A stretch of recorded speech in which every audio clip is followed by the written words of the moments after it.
Sometimes the body responds to a situation that is no longer happening. The shoulders adjust, the voice tightens or smooths, attention narrows into readiness. Nothing is wrong, nothing is threatening, yet a particular self-state has already taken the floor, not out of habit, but out of efficiency, arriving fully formed without waiting to be invited. It does not ask whether the moment has changed. It arrives on time, according to an older clock. Morning. Light enters the room without urgency. The day has not asked for anything yet. There is a pause before standing, not indecision, just a small stillness. Then the spine organizes. Shoulders draw slightly back. Breath settles higher than necessary. The body stands as if someone might be watching. A few hours later, a message arrives, neutral, brief, no sharp edges. Before the words are fully read, the jaw sets. The pace of breathing adjusts. The hands become exact. The reply forms quickly, efficient, clear, unadorned. There is no sense of choice, only completion. Later still, in conversation, a familiar face, a familiar rhythm. Laughter appears at the right moment. The voice lands smoothly, timing precise enough to keep the exchange moving. Inside, there is a slight forward lean, not eagerness, readiness. No one has asked for this level of presence. No one has requested alignment. Yet the body holds itself as though interruption is possible, as though steadiness must be maintained. An evening kitchen, dishes, running water, a quiet room, a sudden sound from another space, not loud, not alarming. Still, the shoulders lift, the neck lengthens, attention sharpens. For a moment, everything else recedes. Then it passes. The body does not comment.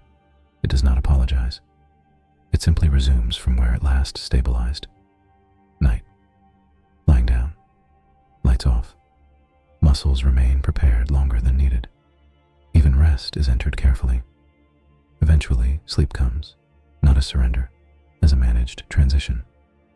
An automatic self-state does not announce itself. It does not wait for context to be evaluated. It arrives with the precision of something that has arrived many times before. There is no ramp-up, no rehearsal. Posture adjusts before meaning is assessed. Tone calibrates before intention forms. Timing becomes exact before the moment is fully understood. This self-state knows how to enter a situation without scanning it. Its intelligence is in speed, not rushing, not panic, just immediacy. It does not wonder how to be. It already is. The body organizes around a narrow bandwidth of response, not tense, not relaxed, ready. This readiness has shape, a certain angle of the spine, a certain distribution of weight, a particular way attention narrows without collapsing. It is not dramatic. It is subtle enough to pass as neutral, but it is specific. And once it has arrived, everything else arranges around it. Language follows its cadence. Movement respects its constraints. Feeling adjusts its volume. This is not a mood. It does not drift in or out with atmosphere. It locks in, like a setting selected long ago and never reset. It is less about emotion and more about alignment, how the body expects the next moment to unfold, how little margin it allows, how efficiently it prepares.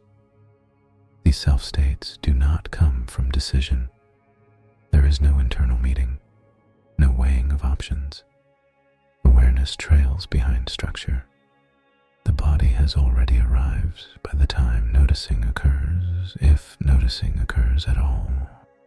Often, there is only the sense that this is how the moment is being met. No permission requested, no consent required. The self-state does not ask whether it is needed. It assumes applicability, not out of arrogance, out of design. It was built to arrive without delay. Deliberation would have been too slow, so the structure learned to move first. Thought learned to catch up later. In many moments, thought never arrives at all. The body completes the interaction, maintains coherence, exits intact. Only afterward, sometimes much later, there is a faint awareness that something took over, not dramatically, not forcefully, just seamlessly. As though the body recognized a pattern before the mind noticed a shape. This absence of choice is not emptiness, it is fullness. A preloaded response, a configuration that does not need instruction. It does not feel imposed. It feels natural, because it has been lived so many times that it no longer registers as a response. It registers as baseline. The body does not experience this as constraint. It experiences it as orientation. These configurations persist not because they are outdated, but because they were once exact. They matched the world with precision. They fit timing, demand, expectation, risk. They did not approximate. They aligned. The body remembers this alignment without narrative, not as a story, as a sensation of fit. A sense that when this posture was held, things moved smoothly. When this tone was used, friction decreased. When attention narrowed this way, outcomes stabilized. The memory is not verbal. It is muscular, respiratory, temporal. It lives in how quickly the body finds its center, how reliably it prepares before contact. Usefulness is stored as readiness, and readiness does not expire on its own. It continues because nothing has contradicted it at the level it recognizes. Circumstances may have changed. Roles may have shifted. But the body does not track roles. It tracks conditions. And when even a partial resemblance appears, the configuration activates, not as error, as continuity. This persistence is not stubbornness. It is loyalty to accuracy, to a time when this shape met reality without waste. The body doesn't ask whether the match is still perfect. Near enough has always been enough. This experience is often misread. It is not regression. Nothing is moving backward. The body isn't undoing progress. It is continuing a function that never lost its relevance internally. It is not immaturity. There is no refusal to grow. Growth has occurred.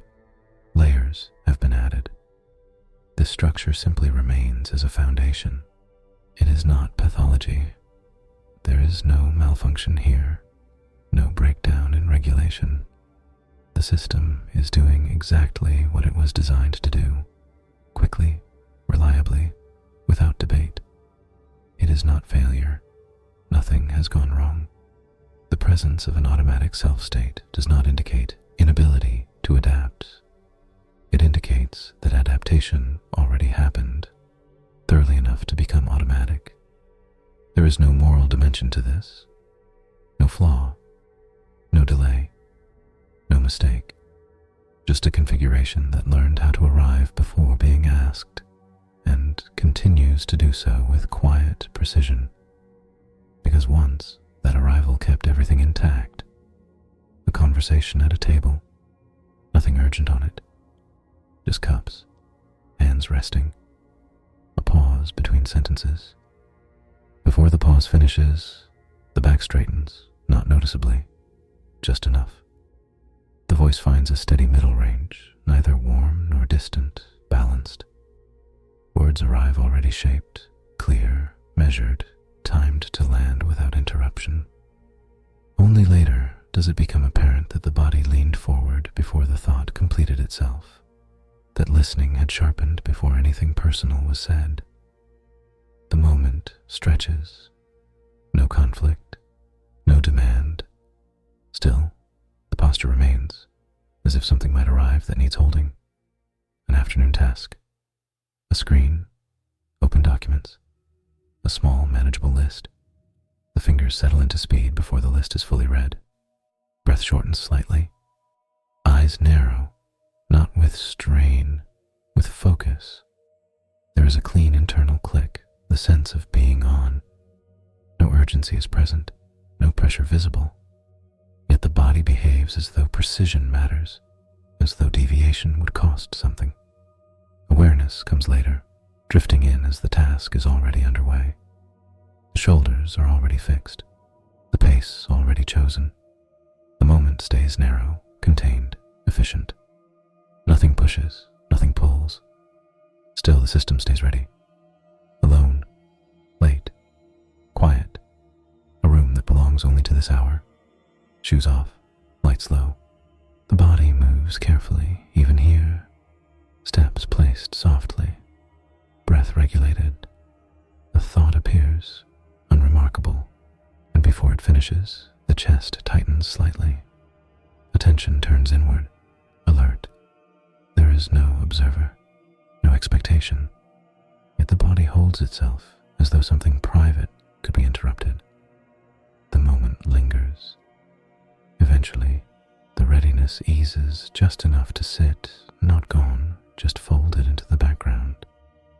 These self-states do not replace one another. They layer, each calibrated to a different version of the world. Some belong to closeness, some to work, some to solitude. They coexist without negotiating. One steps forward, another recedes, not erased, just inactive. Readiness without demand is not emptiness. It is surplus. Energy held in reserve, not spent. The tension is not dramatic. It is quiet. A difference in tempo, in how quickly the body prepares for something that may not arrive. Time has moved. Contexts have softened. The timing lives on inside the body as a memory of when readiness mattered. The present does not cancel this. It simply exists alongside it. Multiple clocks running at once. None of them wrong. None of them fully in charge. Sometimes it appears as a half-second delay between a sound and the realization that nothing is required. Sometimes as noticing that the voice has already settled before the words are chosen. There can be a faint awareness of posture arriving first, meaning second. A recognition that attention has narrowed without instruction. Noticing does not interrupt. It does not stop the movement. It simply sits nearby like light entering a room after the furniture is already arranged. The self-state continues. The noticing does not displace it. They coexist, briefly. The automatic self-state remains, responsive, capable, intact. It still arrives according to its own timing. The world around it has shifted, slowed in places, softened in others. But the body does not rush to update what still works. It keeps showing up, on time, prepared. And around it, time continues to move quietly, without announcement.